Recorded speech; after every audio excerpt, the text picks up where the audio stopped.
মাজতে আমি দেখিছোঁ ডাঙৰ প্ৰক্ৰিয়াটো দেখিছোঁ ধেমাজিতো বিনা প্ৰতিদ্বন্দ্বিতাৰে নিৰ্বাচিত হৈছে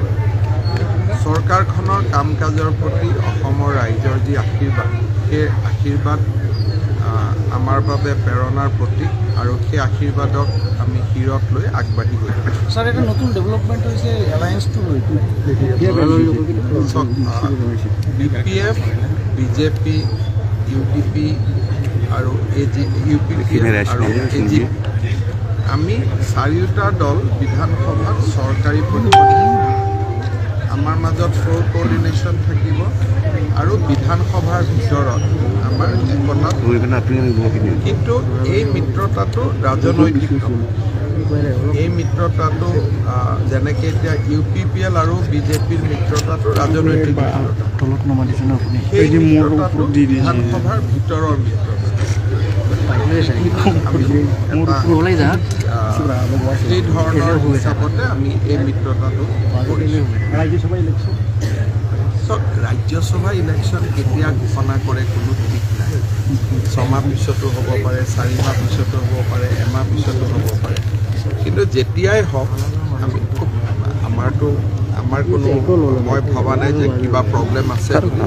তথাপিতো তাৰ আগতে মাজুলীৰ উপ নিৰ্বাচনটো হৈ গ'লে ভাল পাম স্যাৰ অসম বৈভৱ বঁটা আজি আমাৰ বাবে খুব গৌৰৱৰ দিন যে অসমৰ সৰ্বোচ্চ অসামৰিক সন্মান অসম বৈভৱ অসম সৌৰভ আৰু অসম গৌৰৱ বঁটা 3টা বজাত মহাপুৰুষ শ্ৰীমন্ত শংকৰদেৱ কলাক্ষেত্ৰৰ পৰা এটা বৰ্ণাঢ্য অনুষ্ঠানৰ মাজেৰে আমি প্ৰদান কৰোঁ এই বঁটাৰ বিশেষ এটা বৈশিষ্ট্য হ'ল যে এই বঁটা দিয়াৰ যিটো আৰ্হি সেই আৰ্হিটো আমি পদ্মভূষণ পদ্মবিভূষণ আদি দিয়াৰ আৰ্হিত আমি কৰিছোঁ ইয়াত কোনো ভাষণ বা বক্তব্য নাথাকে যেনেকৈ ৰাষ্ট্ৰপতি ভৱনত অনুষ্ঠান হয় তাৰ সৰুকৈ হ'লেও এটা আমি সেই ধৰণে কৰিব খুজিছোঁ যিটো অলংকৰণ মহোৎসৱ হ'ব ইম্পৰ্টেণ্ট কথাটো হ'ল যে ইয়াত যিসকলে বঁটা পাইছে মই তেখেতসকল আশা কৰ্মী নহ'লে অংগনবাদী কৰ্মী নহ'লে কোনোবা চিকিৎসক নহ'লে ক'ভিডৰ সময়ত তেওঁলোকৰ ৰাইজৰ প্ৰতি অতুলনীয় বৰঙণি আছিলে আৰু নহ'লে কোনোবা এনেকুৱা শিক্ষক অধ্যাপক যাৰ জীৱনজোৰা সাধনাই বহুত ছাত্ৰ ছাত্ৰীৰ জীৱন নিৰ্মাণ কৰিছে এই বঁটাটো বেলেগ বঁটাতকৈ বহুত ব্যতিক্ৰম অসমৰ ৰাইজক আজি 3 বজাৰ পৰা 5 বজালৈ সকলো আমাৰ দৃশ্য শ্ৰাব্য মাধ্যমৰ জৰিয়তে বা টিভিৰ জৰিয়তে অনুষ্ঠান প্ৰচাৰ হ'ব মই অসমবাসী সকলো ৰাইজক আমাৰ লোকেল টিভিসমূহ বা আমাৰ যিবিলাক ছ'চিয়েল নেটৱৰ্ক থাকিব অসম চৰকাৰৰ ইউটিউব ফেচবুক টুইটাৰ এই গোটেইবোৰ মাধ্যমৰ জৰিয়তে অসমৰ ৰাইজক জড়িত হ'বলৈ মই অনুৰোধ কৰিছোঁ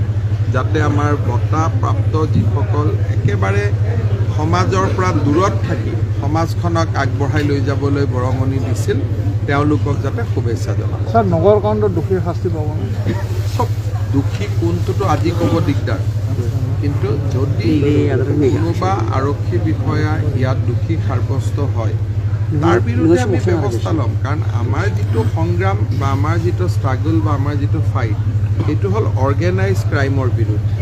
কিন্তু কোনোবা নিৰপৰাধী মানুহক আৰুতো অলিয়ে গলিয়ে গুলিয়াবলৈ অনুমতি দিয়া নহয় সেইটোতো আমি কেতিয়াও মানি ল'ব নোৱাৰোঁ